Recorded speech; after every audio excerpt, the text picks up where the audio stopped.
Eu quero falar sobre a casa de Deus. Quantos têm sede para ouvir a respeito da casa de Deus aqui?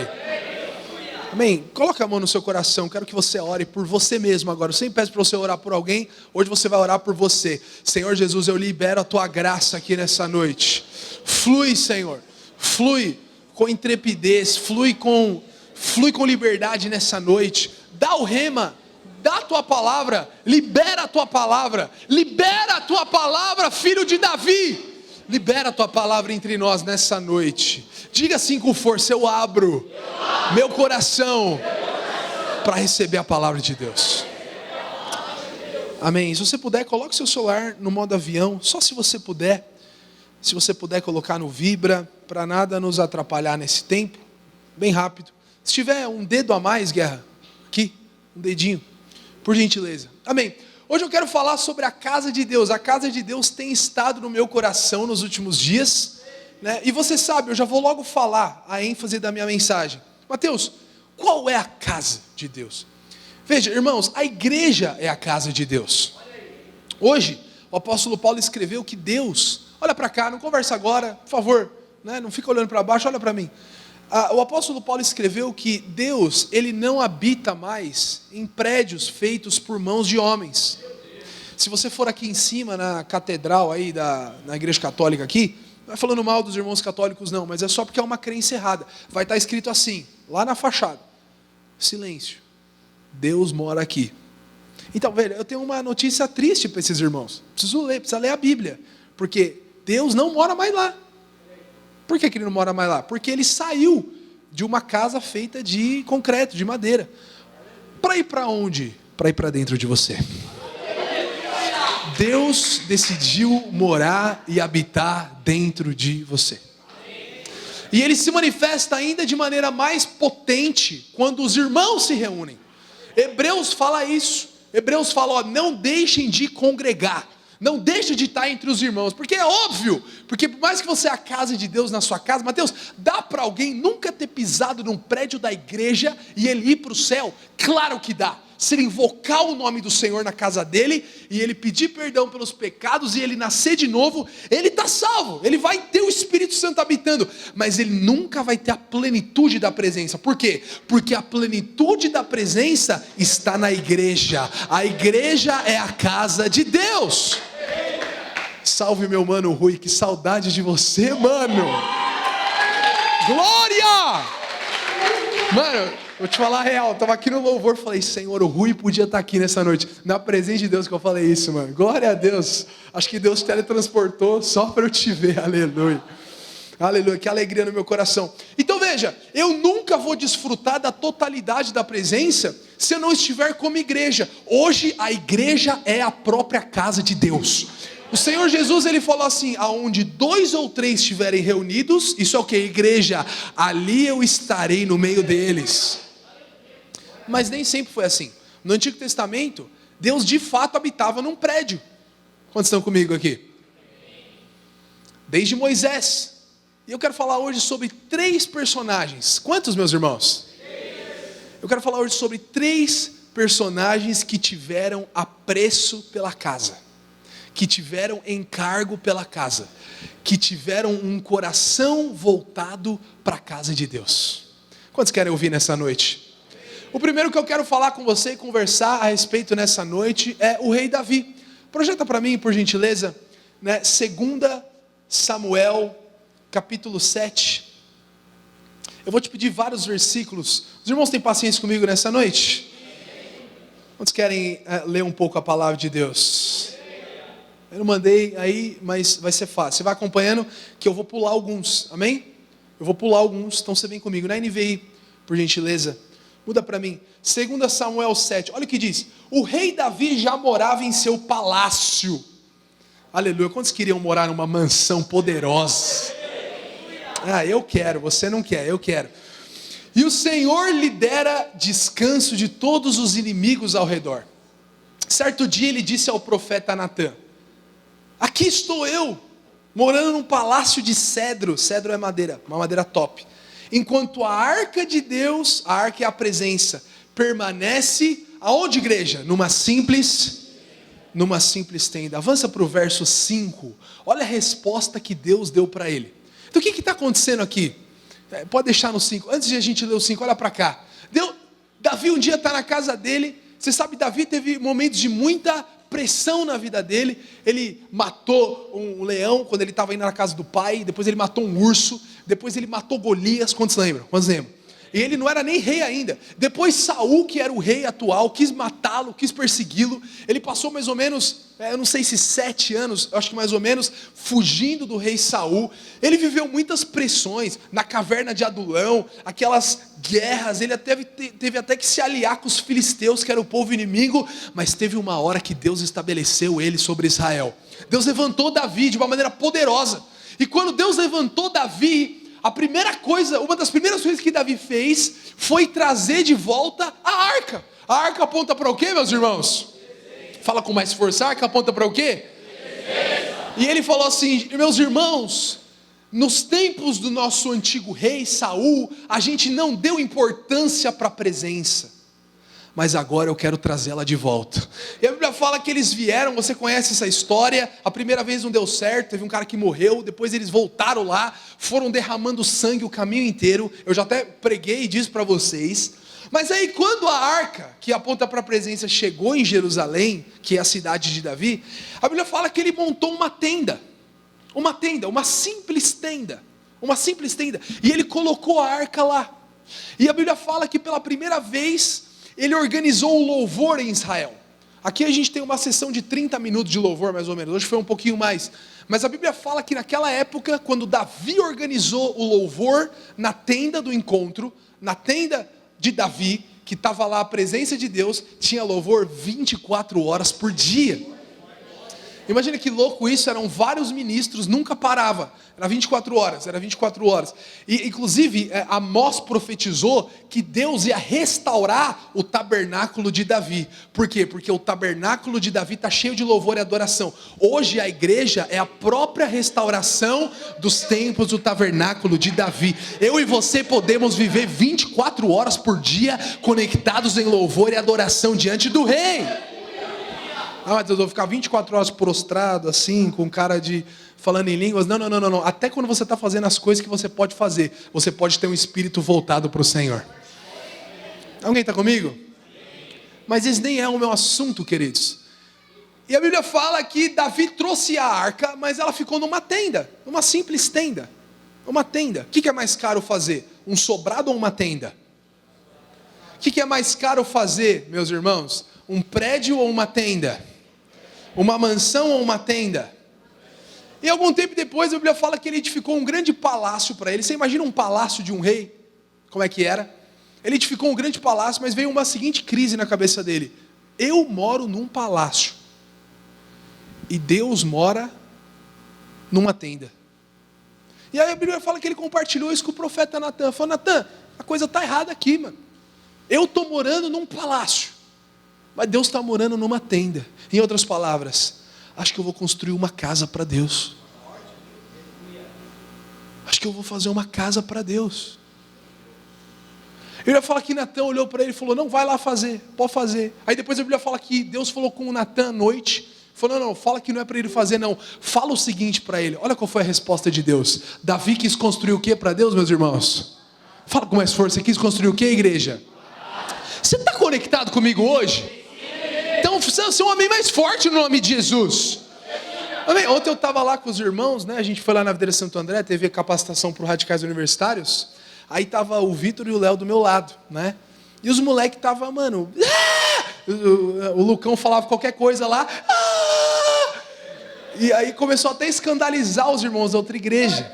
E aí depois os caras chegaram em mim e falaram: são todos seus discípulos, né? Eu falei: tudo meus discípulos. Você precisa ir lá em casa sábado à noite para ver como é. Mas se viesse agora, ia estar tudo fracassado, porque eu falei que os irmãos estão mais mortos que não sei o que, caramba. Quantos estão comigo aqui nessa noite? Caramba, pelo amor de Deus, Espírito Santo. Prega, Mateus, vai! Se você não me ajuda, eu vou me ajudar. Vai, Shurimi! Aleluia. Quantos estão comigo aqui? Ok, tá melhorando. E aí, olha qual foi a resposta de Deus. Vai e diz ao meu servo Davi.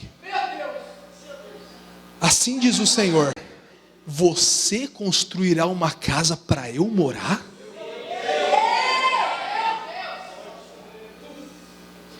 Você já deu um presente para alguém que alguém ficou espantado?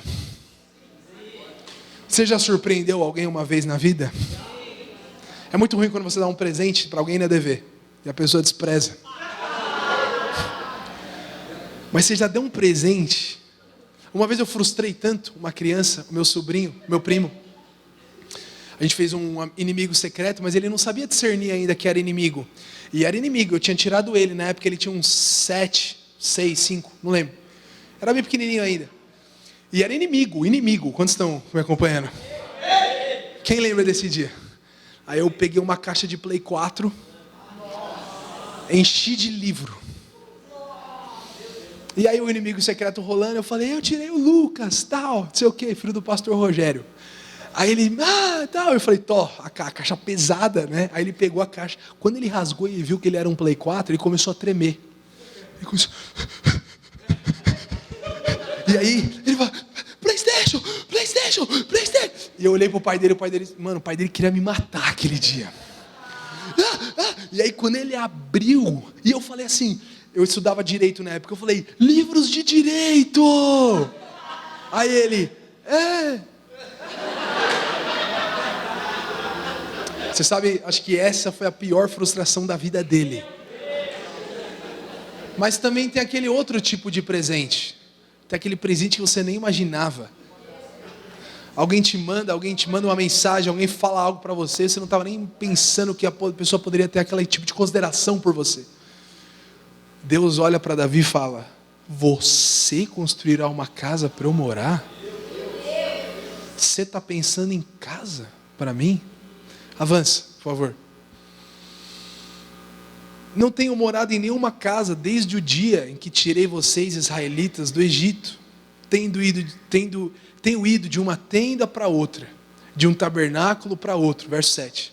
Por onde tenho acompanhado os israelitas? Alguma vez perguntei a algum líder deles, a quem ordenei que pastoreasse Israel, meu povo, por que você não me construiu um templo de cedro? Deus está falando, teve alguma vez que eu cobrei isso de vocês? Verso 8.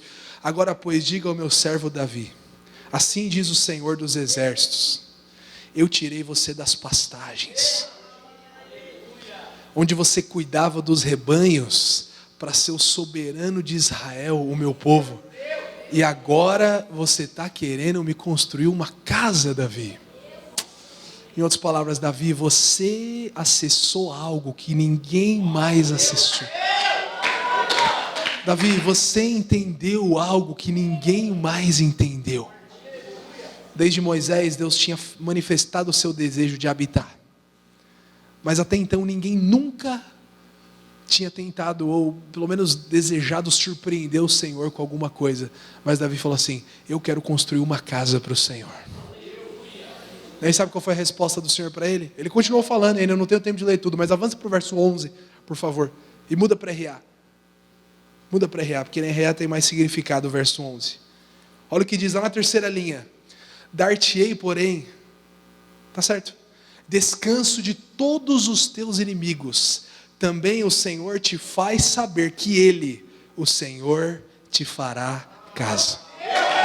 Em outras palavras, presta atenção, precisa entender, antes de bater palma, precisa entender. É o seguinte, Davi, você está querendo me fazer uma casa, mas foi tão forte isso, que agora sou eu que vou construir a tua. Davi, você entendeu o que mais ninguém entendeu. E aí o Senhor fala assim, e não vai nem ser você que vai construir, vai ser o seu filho que vai construir. E o teu reino, a tua dinastia, a NVI fala de uma dinastia, vai ser soberano, eterno. E até hoje nós estamos falando de Davi, porque Deus um dia falou assim, o teu reinado vai ser eterno. Teve um dia que quando Jesus estava andando aqui sobre a terra, teve um cara, filho de Timeu, Bartimeu, que ele gritava assim, ei, filho de... Por que ele gritava filho de Davi? Porque algum dia Deus eternizou Davi na história dele. Por que depois de muitos anos, centenas de anos, por que hoje nós ainda, né, quando cantamos aquela música, tem tanta virtude? O descendente de Davi. Por quê? Porque um dia Deus falou assim: Davi vai ser eternizado na minha história. Por quê? A casa de Davi vai ser eternizada. Por que ela vai ser eternizada? Porque ele entendeu aquilo que é o mais importante aos meus olhos: a minha casa. Amados, naquela época, Davi desejou construir paredes mesmo, fazer uma casa que depois o filho dele fez.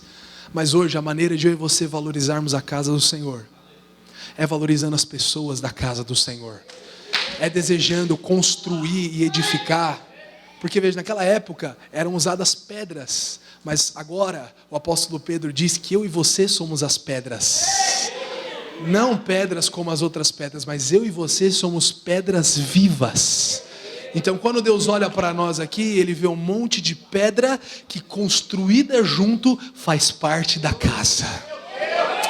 Sabe, talvez você não está conectado na igreja e você já aceitou Jesus. Eu tenho uma boa notícia para você e uma melhor. A boa é que você já é uma pedra, mas você só não está encaixado. Você precisa estar encaixado para você ver como é bom fazer parte dessa construção. Davi entendeu, vale a pena viver para edificar a casa. Davi entendeu, Davi depois é chamado de homem segundo o coração de Deus lá no livro de Atos. Por que, Mateus? Porque ele amou a presença, muitos outros amaram a presença.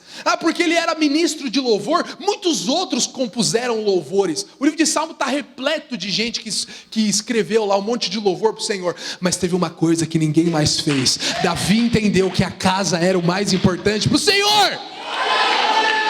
É por isso que nós somos uma igreja que está 100% voltada para a edificação da casa. A prioridade sempre nós. Por que são as células a nossa prioridade?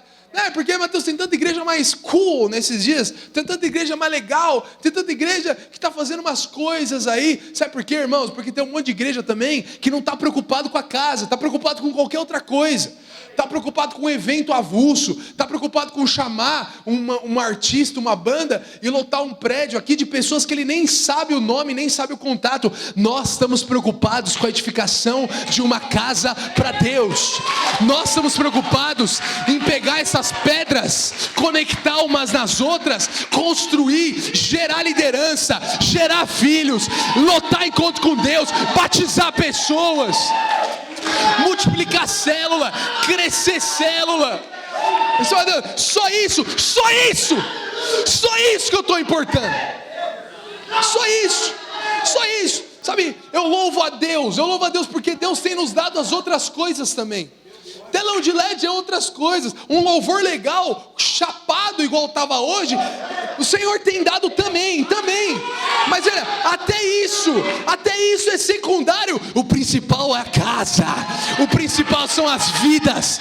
O principal são as pessoas sendo edificadas, sendo discipuladas, sendo consolidadas, apacentadas. Será que tem alguém aqui que quer se importar com a única coisa que importa? Que, meus amados, olha, deixa eu falar algo para você. É sério que eu vou falar agora. Às vezes o jovem, ele sempre fala: não, depois eu cuido disso, depois eu resolvo isso. O que você está construindo nesses dias? Porque não tem como, a sua vida está construindo alguma coisa. A menos que você é um Zé Ruela que não está construindo nada, que dá para ser também. Um Zezão que fica só deitado, jogando game, viciado, comendo, né? Eu ia falar outras coisas aqui, mas já ia entrar em outras coisas. Fazendo nada, vendo TV, vendo YouTube o dia inteiro, vendo Instagram, né, sendo fonte de lucro para outras pessoas. Aí de fato você não está construindo nada. Mas você pode estar construindo algo que é perecível, que vai acabar. Que quando acabar os seus dias aqui, já era. Você sabe, olha, eu vou falar na presença de Deus, tem coisas que são importantes, mas que já era.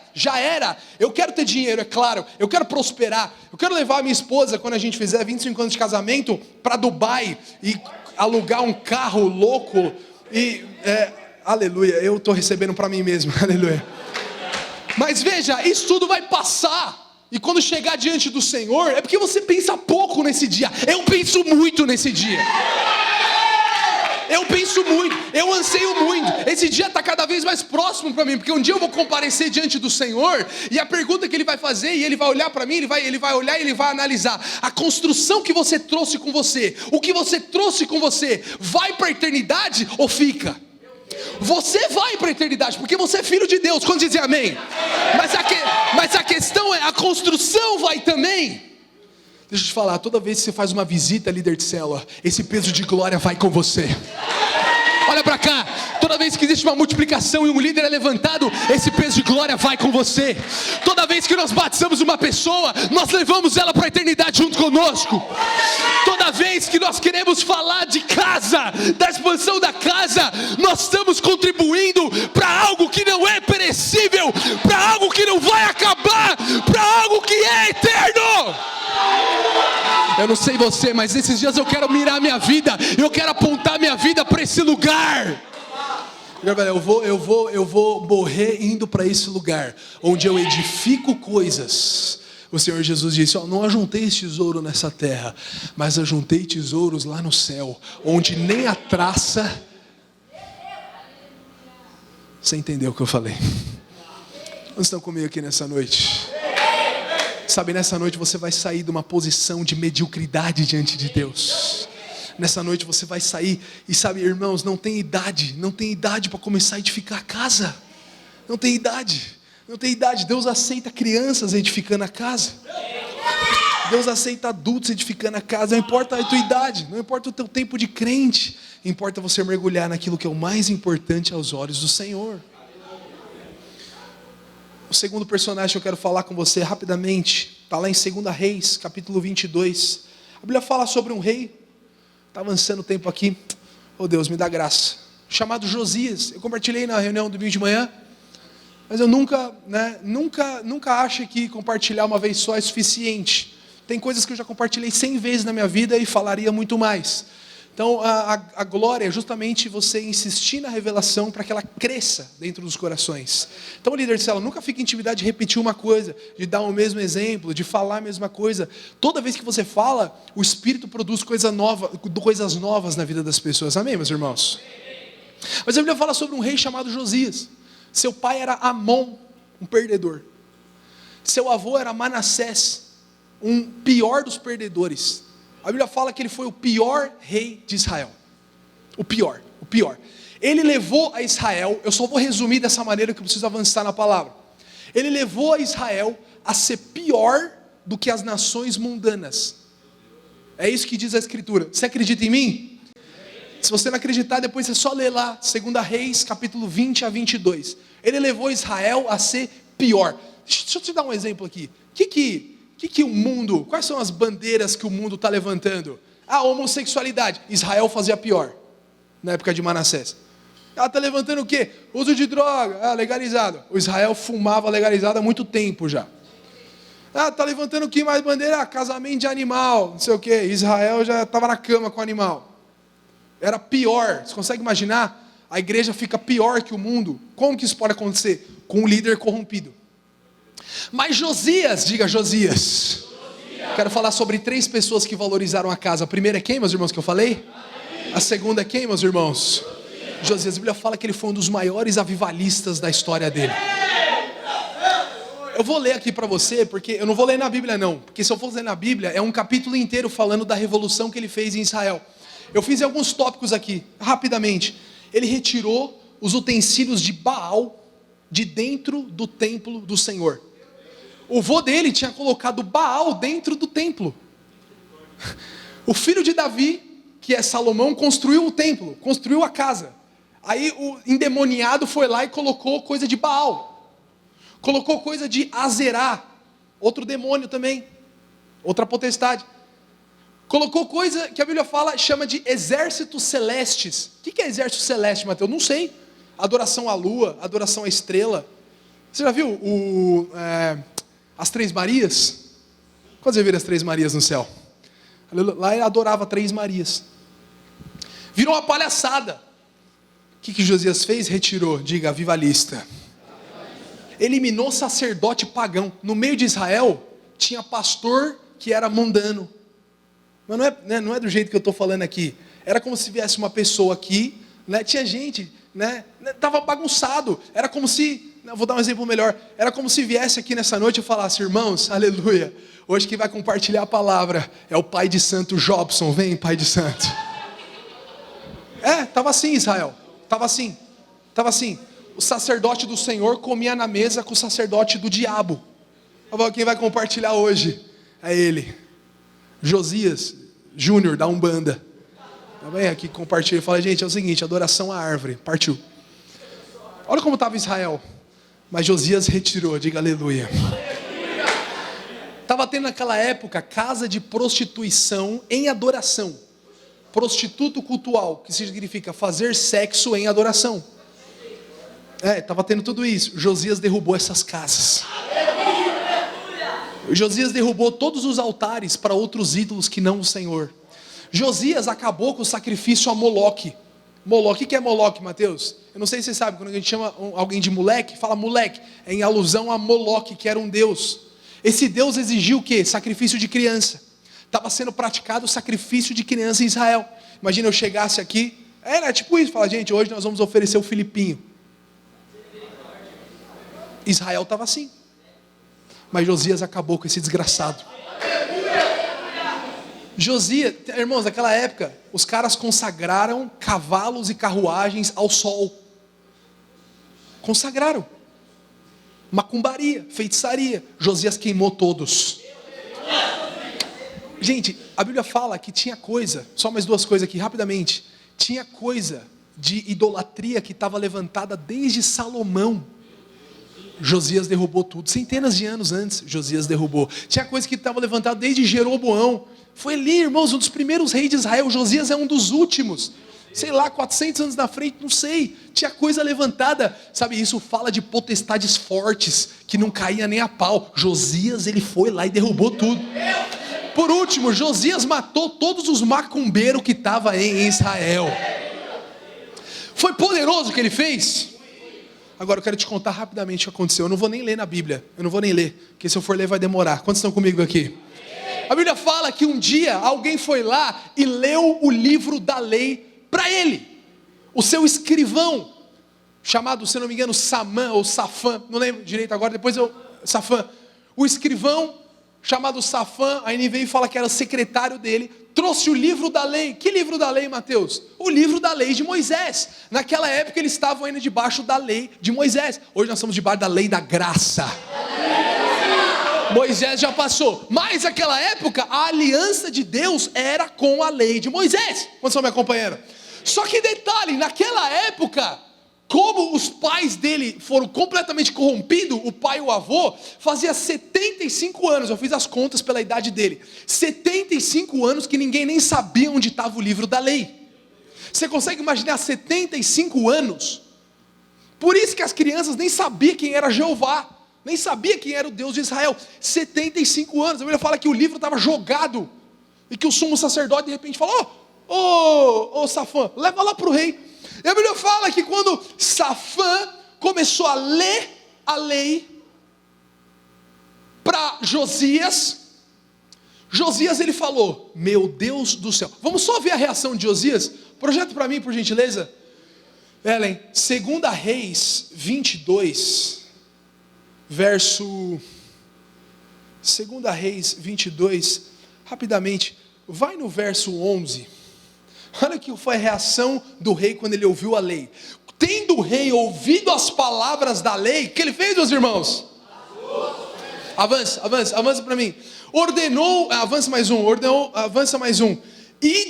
Olha o que ele falou: ide e consultai o Senhor por mim, pelo povo e por todo Judá, acerca das palavras desse livro que se achou, porque grande é o furor, ira do Senhor que se acendeu contra nós. Quando leram a lei de Moisés, depois de 75 anos para Josias, qual que é a conclusão que ele chegou? Deus está com a linha perdida. Por que que ele chegou nessa conclusão? Aqui eu quero abrir um parênteses. Quero abrir um parênteses santo na presença de Deus. Porque o que a aliança da lei fala para você? E tem muita gente aqui que talvez você já se relacionou com o Deus da lei, que não é o nosso Deus. Mas o Deus da lei, que está na Bíblia também, está na Bíblia, mas essa aliança passou. Ele fala assim: comporta, se esforça. Como você chama, varão? Lucas, então você obedece, beleza? Obedece, pode fazer sexo, não pode bababá. A lei da igreja, vou te dar aqui depois no final do culto. E se você obedecer tudo, Deus te abençoa. É isso que a lei fala. Hoje nós estamos debaixo da lei, meus irmãos? É zoeira, a igreja não tem o livro da lei não, estou zoando. Então veja, quando ele ouviu que o povo, que Deus amaldiçoaria, porque veja, Deus vai abençoar se comportar, mas e se não comportar, o que viria, meus irmãos? Maldição, diga maldição. Eu estou resumindo aqui para você que eu preciso avançar. Quando ele viu o tanto de palhaçada que o avô, aí imagina ele ouvindo o livro da lei, Deus falando, não servirá a outros deuses. Aí ele olha pela janela e ele vê uns 40 deuses. Aí Deus fala assim, amarás só eu, de todo o teu coração, toda a tua alma. Ele olha para o lado, tem uma prostituta fazendo sexo em adoração a Astarote. Aí Deus fala assim na lei, olha, terás apenas uma mulher. Aí ele olha para um lado, tem um cara dormindo com 8. Aí o que ele faz? Fala, Deus está com a linha perdida. Veja, só quero abrir um parênteses aqui. Quem ouve a lei de Moisés só pode chegar na mesma conclusão que Josias chegou. Se você ouvir um pregador que fala para você o tanto que você tem que fazer para agradar a Deus, você sempre vai chegar nessa conclusão aqui. Deus tá bravo comigo. Deus está com a linha perdida comigo. Por quê? Porque eu sou um cara cheio de pecado. Deus está esperando santidade. Eu tenho santidade para oferecer. Deus está esperando bom comportamento. Eu tenho bom comportamento para dar. Eu até visto uma roupinha legal, mas que eu faço no meu quarto sozinho, só eu e Deus sabe. Estou ferrado. Quem ouve a lei sempre vai ter a impressão que Deus está bravo. Mas hoje nós não estamos mais debaixo da lei. Hoje nós estamos debaixo de uma outra aliança. E sabe o que está escrito nessa aliança? Deus agora fala assim para você. Quando você ouve a palavra certa, a palavra que você ouve é o seguinte: dos seus pecados jamais me lembrarei. Fez um monte de coisa essa semana, né? Talvez você chegou aqui nesse culto pesado, achando que Deus estava irado com você, querendo derramar ira sobre a tua cabeça. Não tá. Sabe por quê? Se você está em Cristo, Deus ele está proibido de ficar bravo com você, porque Ele já derramou toda a ira dele no Filho dele que levou o seu pecado. Agora para você não há mais condenação. Você pode levantar suas mãos e dizer: aleluia, eu sou amado, eu sou favorecido, Deus me abençoa, Deus tem coisas boas reservadas para mim. Xalabacás. Aleluia. Quando Josias ouviu a lei, ele caiu debaixo de condenação. Mas hoje, quando nós ouvimos a graça, nós queremos correr em direção ao Senhor. Aleluia. Mateus, você não falou até agora da casa. O que ele tem a ver com a casa? Vou falar agora para você. Quantos querem ouvir? Por que os caras acharam o livro da lei? Essa aqui é a pergunta. Sabe por quê? Porque teve um dia que ele estava passando em frente ao templo, que é a casa, diga a casa. Ele estava passando em frente à casa e ele viu que precisava de obra de pedreiro. Estava lá, estava com, né? Imagina que você vem aqui na vídeo e está com um bolor. Aí você fala: ô Chulimão, vamos fazer uma oferta aí, pô. Aqui ó, 10 mil, pagar esse bolor aí. Ninguém gostaria de ofertar 10 mil aí? O que é escravo do dinheiro, quando ouviu o que eu acabei de falar, falou: eu nunca. É lógico que você nunca, você é pobre. Só pode dar 10 mil quem é rico. Então, quem desejou dar 10 mil, em outras palavras, o que ele está desejando é o seguinte: um dia eu vou ter tanto que 10 mil não vai ser nada para ofertar. Só para dar de leve em você que fica com mentalidade escravo do dinheiro, nunca vai prosperar, nunca vai avançar, nunca vai. Agora você, que mesmo que você hoje não tem, você fala: eu dei R$1 hoje porque eu tava, eu tô numa pindaíba desgraçada, tô ganhando 1.000, tô ganhando 100 conto para cuidar de uma criança, tô não sei o que, tô qualquer coisa, mas olha aqui, eu creio, ó, tá aqui, Senhor, eu vou fazer igual o Robert, eu vou generosamente dar o meu dinheiro para o Senhor. Então você pode ter certeza que você vai prosperar. Tá aqui uma igreja que vai prosperar, velho. Está aqui irmãos que vão ter carro da hora. Está aqui irmãos que vão ter casa própria. 4, 5 suítes na sua casa.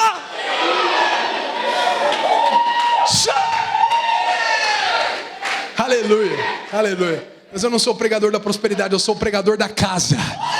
Ei, a prosperidade é só uma consequência que vem junto. Quantos dizem amém? Mateus, volta lá para Josias. Josias já passou e falou: mano, tá precisando de um pedreiro, tá precisando de um carpinteiro ali. Tá zoada ali, ó, a mesa dos pães, tá zoada, a madeira da casa, chama um carpinteiro. O pé da mesa, tinha uma mesa lá que ficava os pães da proposição dentro do santo. Quem lembra dessa mesa? Tá zoada a mesa, tá com pé, tá sem pé. A mesa do Senhor tá com 3 pés. A Bíblia fala que ele mandou tirar uma oferta.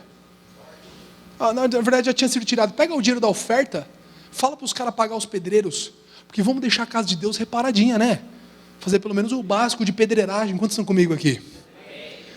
Presta atenção, agora eu vou fazer o link. Você vai falar: nossa, quando os caras foram pegar o dinheiro para contratar os pedreiros, acharam o livro da lei.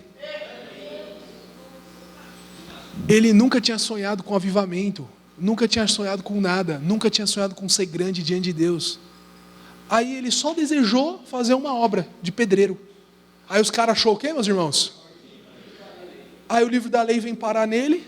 Alguém lê o livro da lei nele. Quando alguém lê, aquilo gera algo nele. E a partir de então ele vai viver o maior avivamento de Israel da história. Mas aí você fala: nossa, né, ele tinha grandes sonhos do Senhor. Não tinha não, não tinha não. Ele só quis reparar um tequinho da casa. Isso nos fala algo na presença de Deus. Sabe, talvez você olha para o teu líder de célula, às vezes fala: nossa, mas ele tem tanto desejo, né, pelas coisas de Deus. Eu não tenho quase nada ainda. Eu não tenho quase nada. Nossa, Mateus, você fala assim de um jeito, com a boca cheia de edificar a casa de Deus, de edificar a igreja, de liderar a célula, de levar a gente para o encontro. Sabe, eu sinto um desejo mínimo.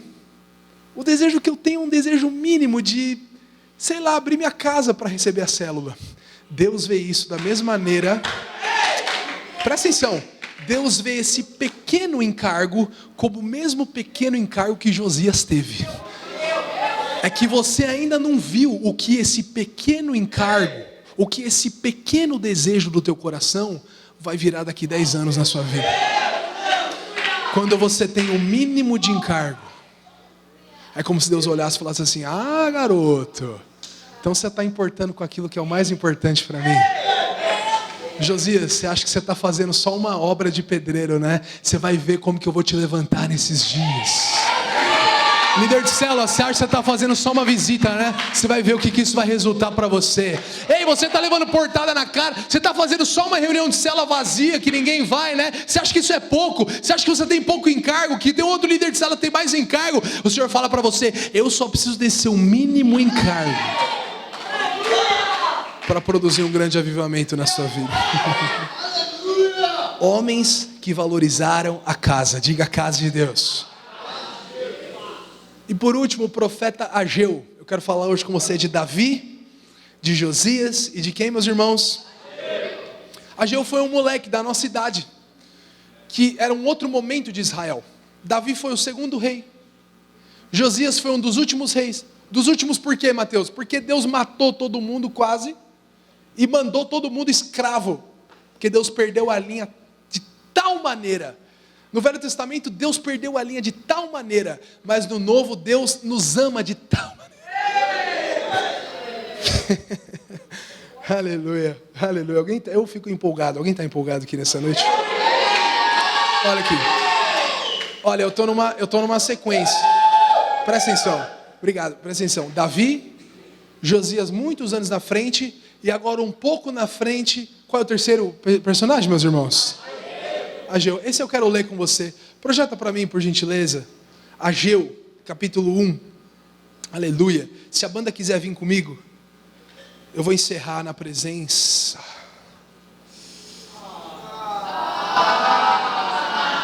Vamos lá.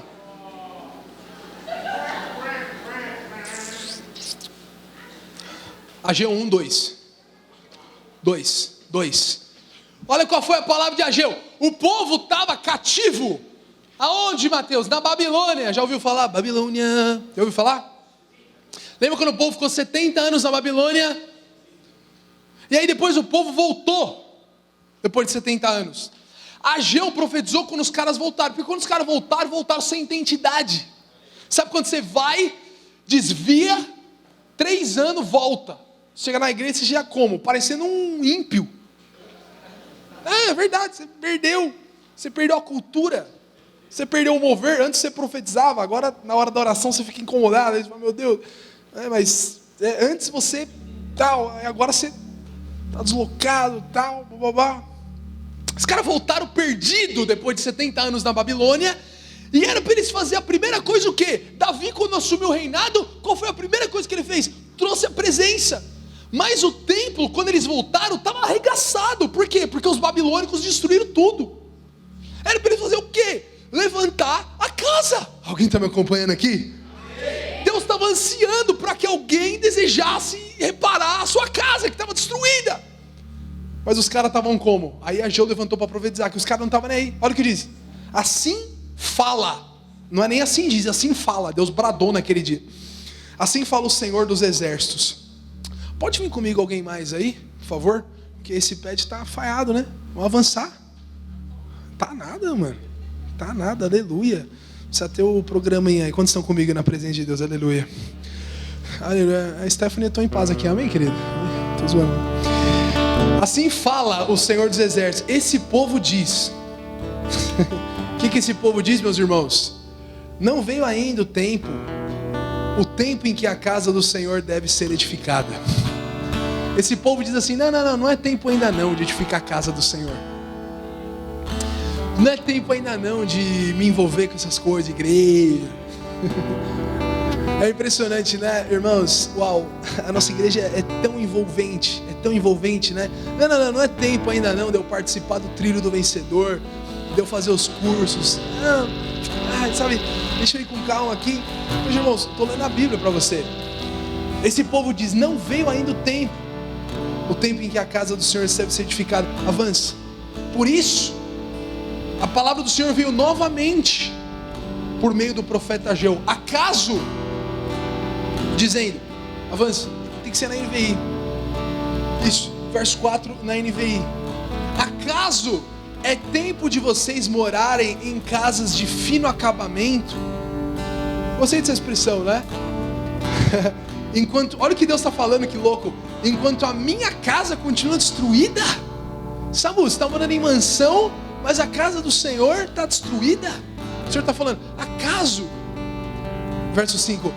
Agora assim diz o Senhor, vejam onde os seus caminhos os levaram. Vocês têm plantado muito e colhido pouco. Vocês comem, mas não se fartam. Bebem, mas não satisfaz. Vestem-se, mas não se aquece. Sabe, isso fala, o Espírito falou no meu coração aqui, isso fala de uma vida sem um sentimento de saciedade. Todo mundo busca saciedade, filho. Alguém está comigo aqui nessa noite? A gente precisa ser saciado. Tem gente que já está lá na frente. Eu gosto disso. Sabe, eu sou tão assim que quando eu sento na mesa para comer, eu preciso me saciar. Se eu sentar num rodízio de japonês, mas a minha esposa não, se ela for numa churrascaria, ela come macarrão. E ela fala assim, eu estou saciada, aleluia, eu preciso dar um som dela na minha vida, amém? O problema é que eu sempre vou além. Você sabe, mas por que uma geração tem se perdido na homossexualidade? Porque ele quer saciar. Ele fala, eu transei aqui com outra pessoa, eu não satisfiz, deixa eu buscar uma outra coisa aqui, eu preciso de saciedade. Por que alguém fica desenfreado na droga e ele vai indo para outros níveis de uso, para outros tipos de droga? Eu parei cedo, glória a Deus, mas é impressionante. Você fuma, o primeiro beck que eu fumei, eu fiquei trilouco. Fiquei louco, maluco, mas depois, eu nunca mais cheguei naquela primeira saciedade. Por quê? Porque o mundo é ilusão. O mundo, ele promete que ele vai saciar, mas não vai saciar, não adianta. Não adianta, não tem como. Sexo não tem como, uma hora não não adianta, não vai saciar. Você chega no final do dia, cara, não está saciado. Você já viveu essa vida, você sabe o que eu estou falando. Você que acha que vai saciar num relacionamento, que a pessoa vai trazer uma segurança para você, não vai. Esse relacionou 1, 2, 3, 4, 10 vezes, já é o 20º parceiro, não vai saciar. Por quê? Porque só tem uma coisa que pode saciar. A saciedade que eu estou falando aqui é uma saciedade de propósito. Alguém está comigo aqui nessa noite? É uma saciedade de plano existencial, de você saber que a sua vida está indo para o rumo certo, está indo para o lugar certo, e que você se sente completamente saciado por estar no caminho do Senhor. Mas qual é o caminho? O único caminho que sacia? O caminho daqueles que decidiram investir na casa.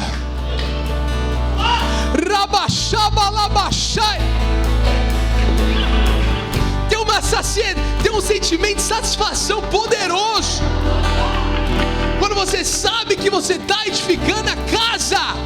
E aí o Ageu fala assim, ó, você está comendo, mas não está saciando. Você está bebendo, é porque você está com o foco errado da tua vida. Não adianta, não vai saciar, não vai ter sentimento de propósito. Mas deixa eu falar uma coisa, Ageu falou para eles, é tempo de levantar. É tempo de levantar, é tempo de sair da passividade, é tempo de largar as coisas do mundo e colocar os seus olhos naquilo que é eterno, a casa. Avança para mim para o verso 8. Não, avança para mim para o verso 14, que eu já preciso encerrar.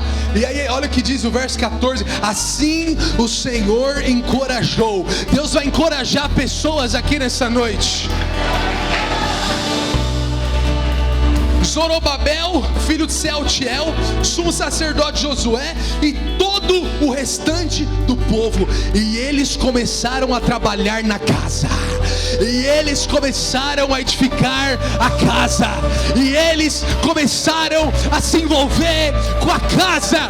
Davi desejou construir uma casa. Josias percebeu o valor que tinha uma casa. E Ageu, Ageu falou, chega de mirar outras coisas, chega de olhar para outras coisas, é tempo de edificar a casa. Fica de pé no seu lugar, erga as suas mãos, deixa Ele te tocar, deixa Ele te tocar.